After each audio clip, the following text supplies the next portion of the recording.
Hello, dear friends. Best greetings from Kyiv, the capital of Ukraine. My name is Dr. Viktor Fursov. I'm a research entomologist, keeper, and teacher. And today we are presenting you different videos about insects which are just living here nearby, near Kyiv. And I recorded them in a different time during the past season, spring, summer, and autumn. Now it's winter time. It's a pretty cold or relatively warm, rather warm actually. +2 Celsius degree today in Kyiv, just raining and snowing a little bit, but still rain, very warm. So because global warming is very good for our army to protect our land against aggressors. But today we are not talking about politics, we are talking about entomology on my channel. And channel is about bumblebees, about bees, about crickets, grasshoppers, about wasps, about beetles, about different invertebrates. Sometimes I will show you also some invertebrates under the microscope, under the high magnification, like some microorganisms, like some small, very tiny algae, some small, tiny plants in water from the stream, maybe from the pond. So it can be quite interesting, but today we are talking about insects. And first insect is going according to my channel. My channel is about entomology, beekeeping, and I am teacher.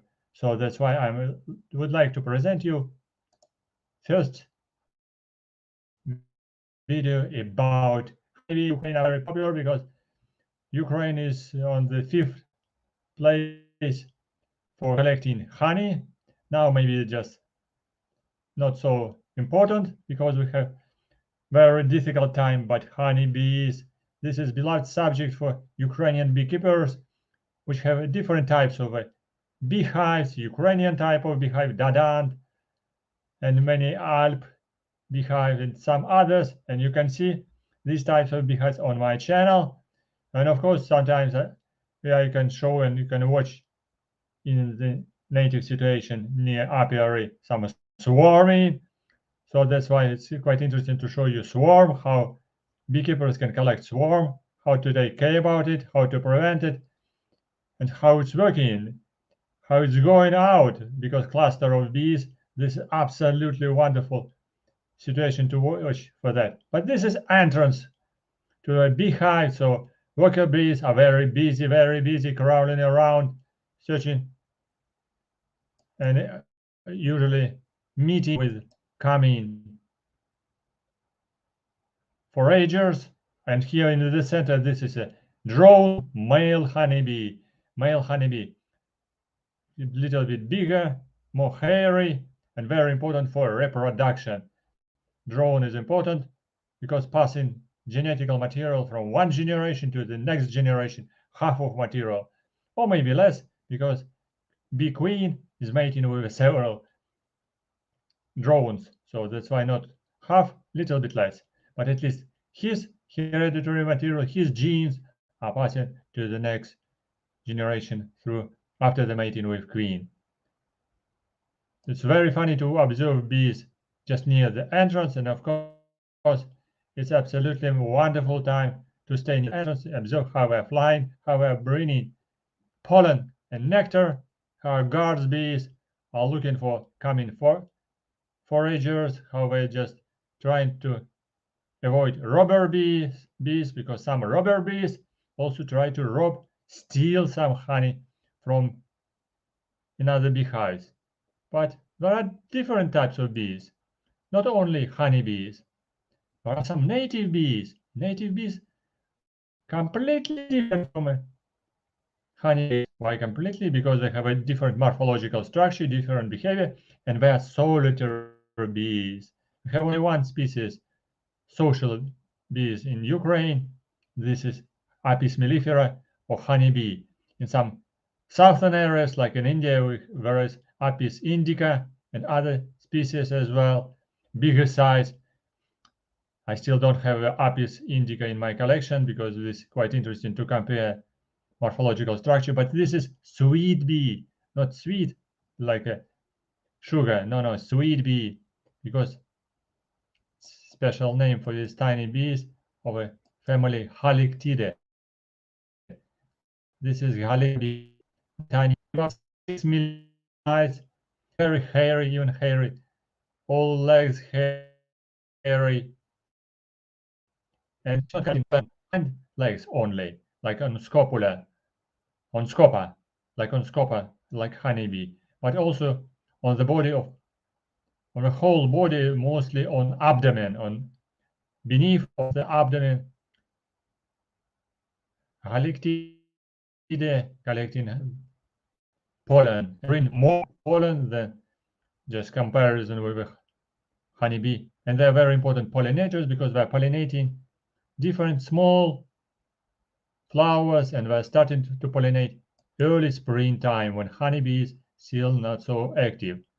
But sweet bees, like this family Halictidae, very active during the whole season, not only in the springtime, because they are making actually different types of colonies, small colonies, but less in number rather than honeybees. And who is this guy? This is a big guy. This is not a Colorado beetle. Looks like a Colorado beetle, just maybe just looks like a Russian beetle. No, this is a leaf beetle, maple beetle, because eating leaves of maple. Flying very well, and quite often can be found even in a city, just sitting somewhere on leaves of maple, and quite visible. Probably the species not eatable because a red color means should be poisonous for birds. And here the same sweet bees or Halictidae. I propose them honey.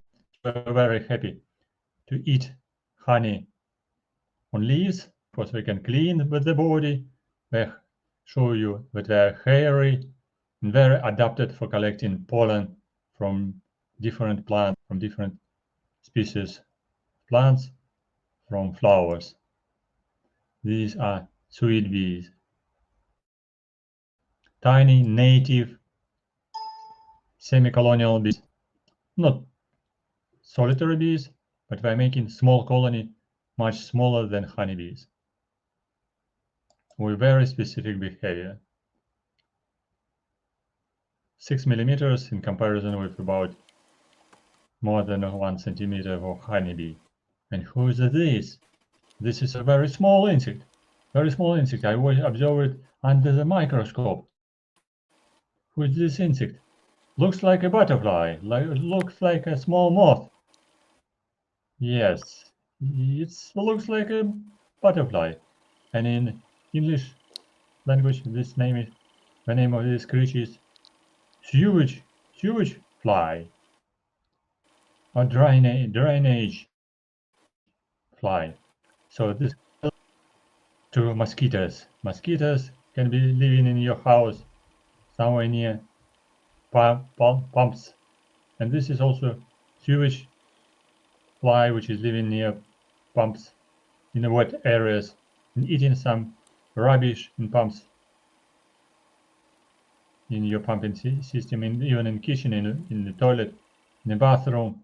So this is a fly. This is a fly. This is not a fly. Or family Psychodidae. So this fly is very hairy, so enlarged wings, very large wings, and it's hairy because she's crawling around water in the sewage system to lay eggs, larvae eating different microorganisms, some fungi and microorganisms in sewage system, or some rotten food maybe in the sewage system. So, and they're not dangerous, they're not transmitting any disease, but they're slightly irritating because they're flying not very well, but they're just jumping, and they can be a little bit irritating if you can find them in your bathroom or in kitchen. So that's why some people are afraid of them very much. You don't need to be afraid. You need to seal very well to protect your sewage system against these flies. And the easiest way is just to use hot water against these flies, so all larvae inside sewage system will die easily because they do not survive very hot water. And even any kind of insecticides will kill all these lovely, very hairy, like night moths, sewage, drainage, very funny flies, very unusual in comparison with the normal mosquitoes. And next one is coming from the orchard. Next one guy is coming from the orchard, and this will be much bigger than sewage fly. So with antennae on the left side. New one is cricket coming. Big mole cricket coming. Sorry. Обыкновенный Gryllotalpa. Yes. Gryllotalpa.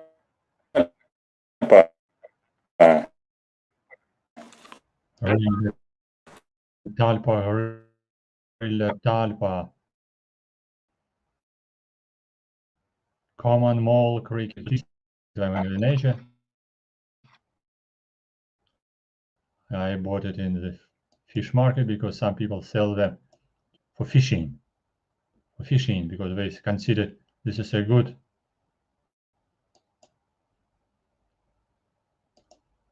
food for fish.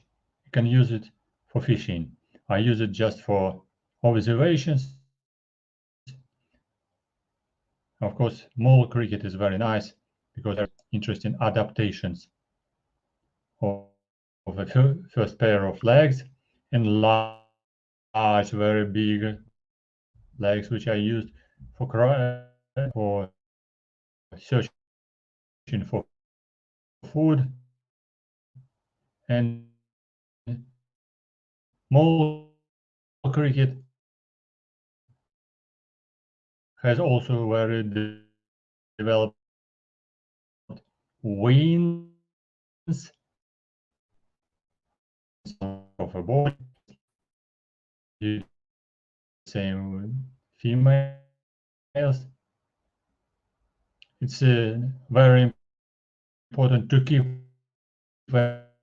them two individuals all together for a night. Only one will survive because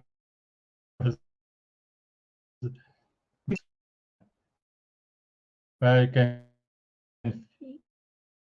eat different insects, they can eat plants, roots, but if you can keep two individuals together in a jar, one will eat, catch the body as a food.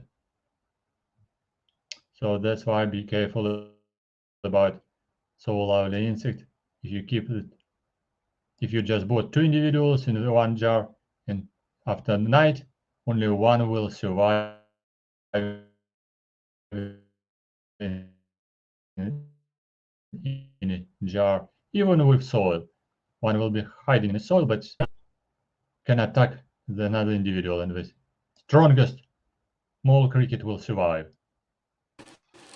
And the last, but not the least, individual I will show you. This is a cat-eared cricket, green cricket of a genus Faneroptera, Faneroptera falcata,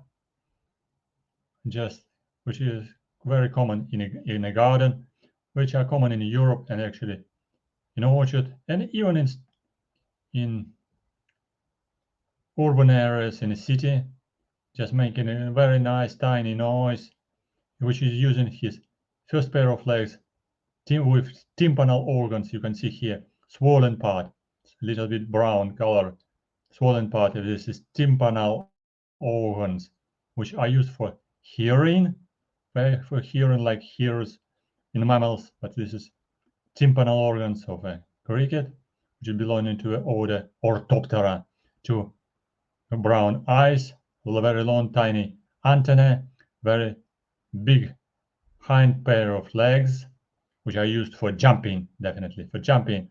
And Faneroptera falcata, phytophagous and also cannibalistic and partially predator. And this is a male because you cannot see extended stick on the top of a body, so which is called ovipositor. There is no ovipositor in this individual, so this is male. This is male, and of course this individual, this lovely cricket, is not not stinging. Of course, you maybe can try to bite you if you can put your finger between mandibles to the head of a, just to try to touch the cricket just on the face. So he will try to bite you. He will try to bite you. But originally, he's sitting. This is a male. He's sitting very quietly and just trying to orientate around which place will start to jump, because he's very active, but very easy to find some eggs in the springtime in stems and in leaves on some grass and on some shrubs like rose, wild rose, and it's easy to rear some very small individual small larvae of this beetle in the springtime. And I had even just small culture of larvae of this species in captivity, because this cricket is surviving even in a pretty strong conditions, strong unfavorable conditions of wet conditions with some fungi, with some rotten plants, with some rotten leaves, can eat very unfavorable food. So not very careful, like some stick insects, which cannot survive in bad conditions of extreme wet bag. But this will survive in a jar with wet conditions, with old plants, and can grow from small larva till a big adult during maybe 1 month. So I had some video of small larvae, which is completely different, rather than this nice green cricket, which is quite often visited to houses because light in time in June, July, August. June, July, August. Sometimes they are coming inside your balcony because they can fly up to the high level of apartments building, so they can fly very well.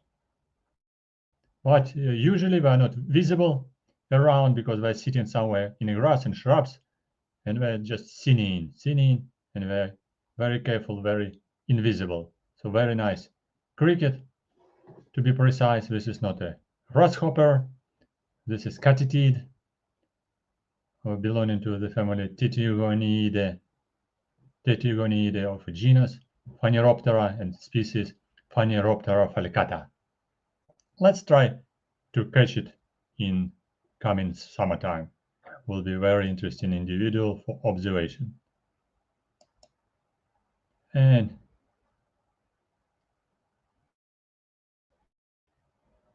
maybe yes, I wanted to show you a couple beetles as well. Couple of other beetles. This beetle also a very common urban species, which is belonging to the genus Dorcus, stag beetle of the genus Dorcus. So several species, several specimens, even many of them, because they are not flying very well. They can fly, but they are crawling usually in August time. And they can survive even in captivity during the winter time. I have one individual in my culture at the present moment, one still alive from the August, already more than 4 months. So you can eat some food like some juice and some fruits and vegetables like apples or another fruits, coming very easily to fruits and eating with his palpi labiale between mandibles on head. You can see here mandibles, big,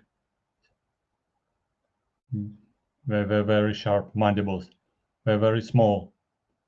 So this individual about 15 millimeters, not stinging, not biting, very good for observations in captivity. You can live even for 1 month in the summertime, and so can survive, as I said, even up to 5-6 months probably. Let's see. I had several individuals, only one is still surviving and alive in my bag, and I try to feed them with skin of apples from time to time. Very nice beetles for keeping in a culture, not in a culture because it's more difficult to breed it, but just in captivity, feeding it from time to time for this individual for you for presentations.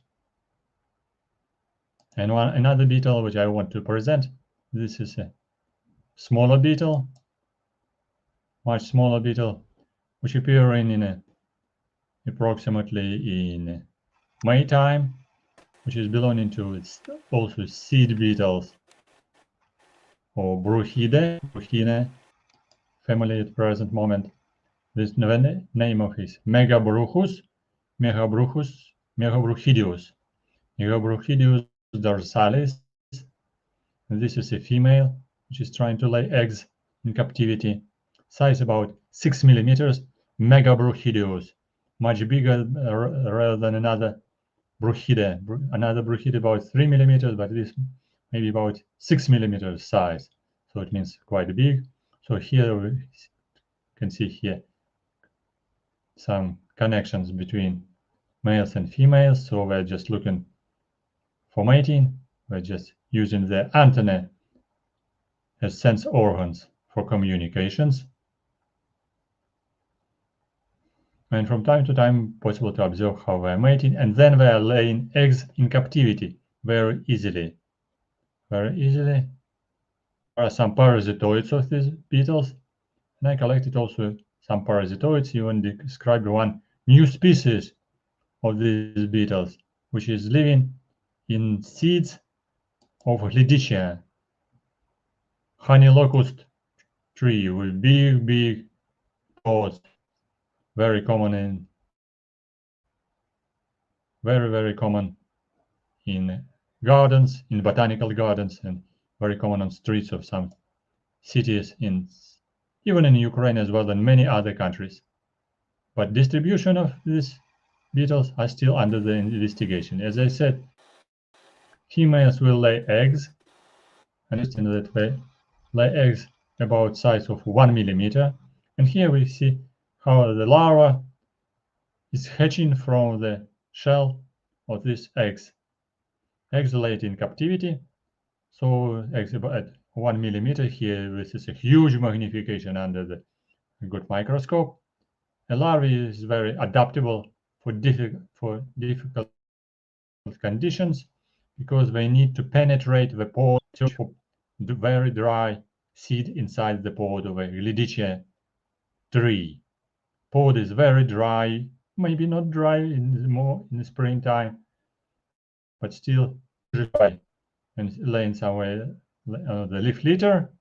So beetles laying eggs on the surface of the pods of this belonging to the family Fabaceae, Lydicia. This is honey locust tree, Fabaceae. And this very tiny larva, size about 1 millimeter, is penetrating maybe 2 millimeters shell of a pod, coming inside and finding again very strong, very hard seed inside the pod. So very adaptable, using her mandibles just for food, for feeding, and for penetrating the shells to find food, and then it is becoming very well protected inside the pod, and just it's very important for hibernation because larvae will be growing during the whole season inside the seed, because this is a seed beetle larva and will be living during the whole season. And then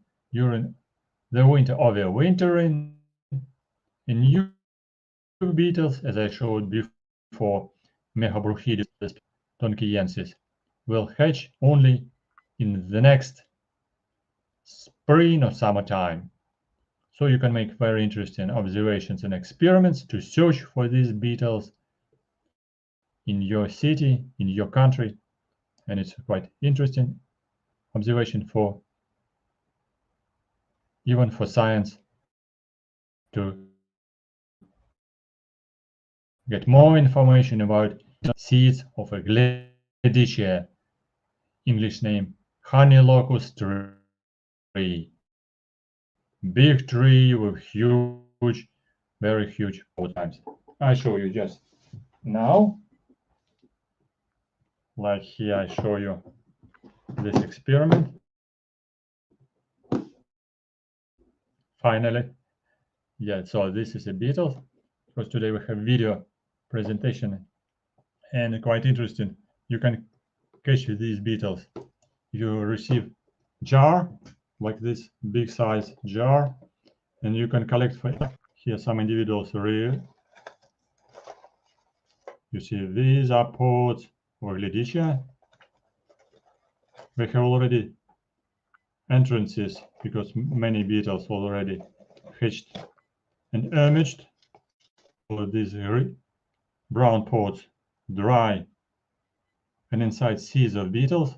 Emerging beetles will infest again dry pods here and will eat seeds inside these pods. But sometimes some beetles are parasitized by parasitoids of a family, Eurytamidae and Trichoromatidae, and another species as well. Quite interesting scientific observation. You can search for beetles inside these big pods in your country, and you can find very interesting scientific material. If you are interested in cooperation and collaboration, write me on my email. So you see these big pods with beetles inside and some interesting, even some new scientific knowledge will be very important about distribution, about taxonomical identification of these parasitoids. So let's welcome to cooperate, collaborate. If you can make this investigation about these beetles, keeping them in such jar, closed one, of course. So some parasitoids can be hatching outside, or you can make special boxes inside petri dishes and make individual investigation for beetles inside petri dishes. Here, just a big size sample, but in a petri dish will be just only selected seeds. Very interesting observations. I will show you in the next video how larvae looks like inside seeds inside seed pods. Okay, thank you for watching. If it was interesting for you, write your questions in the comments. So welcome to my next video stream tomorrow. Today we are lucky we have a light. We have a electricity, light because so not switch off like yesterday. Yesterday my stream was with delay for 3 hours. For 3 hours because we didn't have electricity yesterday, but today it was very good. So today we had electricity and stream was coming online at the appropriate correct time. So write your comments. If you have a wish to support my channel using Patreon page or using PayPal donation, you can drop a couple cups of coffee on my account. I will appreciate your donation and will mention you after the description of my videos with insects. I have a list of my sponsors. You can see their names, which donators who are just supporting me on Patreon page, so or just using the PayPal. Thank you for watching. Write your comments and write your questions. And if you are interested, enjoy insects and don't forget, Ukraine forever. Good luck. See you soon. Ukraine forever. Bye-bye. Good luck. See you. To be continued tomorrow.